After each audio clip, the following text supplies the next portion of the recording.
Hai teman-teman, ketemu lagi. Nah, teman-teman, pada video kali ini kita akan belajar dari seorang sukses dan hebat lainnya. Sebelumnya kita sudah belajar dari seorang motivator internasional yang bernama Nick Fuji. Ya, bagi teman-teman yang belum melihat video saya itu, boleh cek ulang video saya sebelumnya. Nah, pada video kali ini kita akan bahas tentang seorang yang sudah melakukan perubahan skala besar bahkan dunia dalam bidang gadget gitu ya. Nah, mungkin teman-teman yang sudah tahu atau berkecimpung di bagian gadget mungkin nama itu sudah tidak asing. Tapi jujur saja bagi saya, nama itu sebelumnya saya nggak pernah tahu. Mungkin saya kurang up to date ya bagian-bagian seperti itu gitu ya. Saya harus banyak belajar gitu. Jadi, nah, siapa pria yang saya mau sebutin ini? Ayo coba ditebak. Iya, Steve Jobs. Mungkin kalian sudah pada tahu ya siapa Steve Jobs ya. Nah, saya baru setelah tahu nama itu, karena sepertinya kisah hidupnya itu bagus sekali, baru saya mulai ngecek, lihat review-review tentang biografinya si Steve Jobs. Nah, jadi singkat cerita yang saya bisa pelajari dari Steve Jobs ini adalah dia itu seorang pria berkebangsaan Amerika, tepatnya dia seorang penemu ya. Nah, jadi Steve Jobs ini ketika dia berada di bangku kuliahan, dia itu dikeluarkan dari kampusnya karena tidak sanggup membayar uang kuliah. Kalau seseorang tidak sanggup bayar uang kuliah ya pasti karena latar belakang ekonomi keluarga tidak mencukupi pada saat itu ya. Nah, tapi hal itu tidak membuat Steve Jobs ini berhenti ya. Dia tetap berkarya gitu ya. Nah, jadi hingga pada suatu saat ia bertemu dengan seorang teman yang memang ahli di bagian prototipe tentang dunia pergadgetan, dan dari situlah kemudian Steve Jobs ini mendirikan yang namanya perusahaan Apple. Siapa yang nggak tahu tentang brand Apple? Ya, sekarang bahkan seseorang akan merasa dirinya lebih berkelas, lebih hebat jika sudah menggunakan segala sesuatu yang khususnya gadget ya, yang punya brand Apple gitu ya. Nah, jadi Steve Jobs itu adalah pendiri dari perusahaan Apple itu. Nah, jadi ternyata teman-teman, Steve Jobs ini pada awal memulai karirnya, karena memang latar belakang ekonomi mereka bukan yang mapan gitu, dia memulai karirnya itu, usahanya itu ya di depan rumahnya, di teras rumahnya gitu. Kemudian sambil dia perbaiki, menyempurnakan penemuan dia tentang gadget-gadget Apple ini kan, hingga pada akhirnya usaha itu bisa berkembang dan sampai mendunia seperti sekarang ini dan menjadi salah satu brand yang sangat terkenal ya. Nah, sangat terkenal. Jadi ternyata Steve Jobs ini pun waktu dia masa mudanya, dia itu bukan orang yang disukai oleh teman-temannya. Bagi teman-temannya, Steve Jobs itu bukan orang yang mengasihkan. Mungkin hidupnya itu lebih cenderung sendiri mungkin ya, untuk mengurusi gadget-gadget itu, untuk menyempurnakan gadget itu. Jadi bagi teman-temannya yang lagi suka hangout, suka senang-senang, biasanya kan orang-orang kuliahan kan kayak gitu. Kalau anak kuliahan baru akan keren kalau misalnya ngopi-ngopi di kafe gitu ya, atau nyanyi-nyanyi di karaoke gitu. Tapi Steve Jobs berbeda dari situ. Jadi dia orangnya sibuk gitu, jadi tidak mungkin dibilang kurang bergaul kali ya gitu ya. Jadi akhirnya dia bukan orang yang disukai oleh teman-temannya gitu.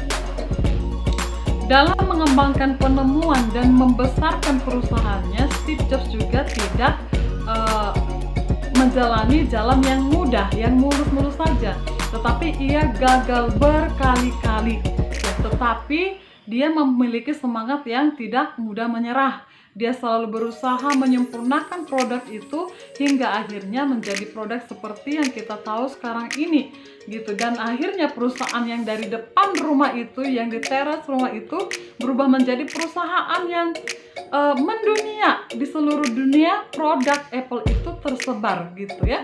Nah, jadi apa yang kita bisa pelajari dari kisah hidup Steve Jobs? Yang pertama adalah latar belakang keluarga seperti apapun itu tidak akan membatasi kita menjadi apa di masa depan. Jadi jangan pernah kita berkata karena kita berasal dari latar belakang keluarga yang tidak baik atau kurang baik, ya, akhirnya itu membuat kita berkata bahwa masa depan kita itu tidak baik. Ya, tidak. Dan latar belakang keluarga orang kan beda-beda, tidak melulu hanya karena masalah katakanlah keterbatasan ekonomi, tapi bisa juga ada hal-hal lain ya. Masing-masing keluarga kan punya masalahnya masing-masing, tapi apapun latar belakang keluarga itu tidak menjadi penentu akan seperti apa masa depan kita kelak. Nah, sama seperti Steve Jobs tadi, berasal dari latar belakang keluarga yang terbatas, tetapi akhirnya ia bisa menjadi seseorang yang bahkan menjadi seorang yang terkaya di dunia ya. Nah, kemudian pelajaran kedua yang saya dapat adalah bahwa memang untuk usaha itu bukan mudah. Ya, usaha itu tidak mudah. Gagal itu hal biasa. Gagal sekali, gagal 2 kali, gagal 3 kali itu hal yang biasa gitu. Tapi jiwa itu nggak boleh menjadi jiwa yang gagal. Kita bisa jadi gagal, tapi jiwa kita nggak bisa jiwa yang gagal. Dalam artian kita harus terus bangkit. Kalau kita gagal 1000 kali, maka kita harus bangkit untuk 1001. Ya, jadi itu yang saya pelajari yang kedua dari seorang Steve Jobs. Yang ketiga adalah kemauan untuk terus belajar ya. Kemauan untuk terus belajar seperti tadi, selalu menyempurnakan penemuannya, selalu belajar bagaimana mengembangkan perusahaannya. Jadi salah satu ciri orang sukses itu adalah orang yang mau belajar gitu. Kemudian pelajaran selanjutnya yang saya dapat dari kisah Steve Jobs adalah bahwa pendidikan itu tidak hanya semata-mata di bangku sekolah atau perkuliahan, tapi pendidikan atau pelajaran yang sungguh-sungguh nyata itu adalah lewat pengalaman gitu ya. Nah, jadi terkadang ada orang yang berpikir kalau dia sudah kuliah maka masa depannya sudah pasti baik.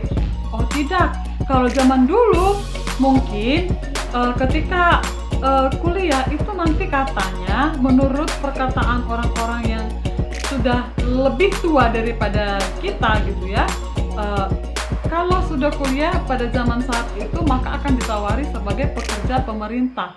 Tapi kalau sekarang semua orang hampir dikatakan kuliah. Nah, itu bukan sesuatu yang kelas yang eksklusif lagi atau image yang wah lagi kalau seseorang kuliah, karena semua orang juga sudah kuliah. Dan untuk menjadi pegawai pemerintah bukan semudah zaman dulu.